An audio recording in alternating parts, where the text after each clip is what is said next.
حدیث سنانے لگا ہوں، اللہ کرے آپ کو یاد رہ جائے، اللہ کرے آپ کو یاد رہے۔ مشکات کی حدیث ہے، بڑے خوبصورت لفظ ہیں۔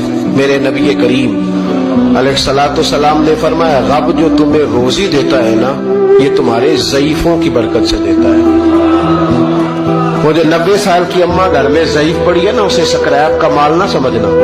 تیرے اوپر جو خدا کا کرم برس رہا ہے تو اس بوڑھی کی وجہ سے برس رہا ہے، اس بوڑھی کی وجہ سے برس رہا ہے۔ اور نبی کریم علیہ الصلوۃ والسلام نے ارشاد فرمایا، سن اور یاد رکھ، فرمایا رب تم سے ناراض ہوتا ہے، وہ بارشیں روکنا چاہتا ہے، تمہیں قحط میں مبتلا کرنا چاہتا ہے، لیکن تمہارے ضعیفوں کے سبب تمہیں بارشیں عطا کر دیتا ہے، تمہارے کمزوروں کی۔ اس کمزور سے کوئی بیمار بھی مراد لیا جا سکتا ہے، عورت اور بچی بھی مراد لی جا سکتی ہے، بوڑھے لوگ بھی مراد لی ہیں شارحین حدیث، ان کے سبب سے اللہ تم پر بارشیں برساتا ہے۔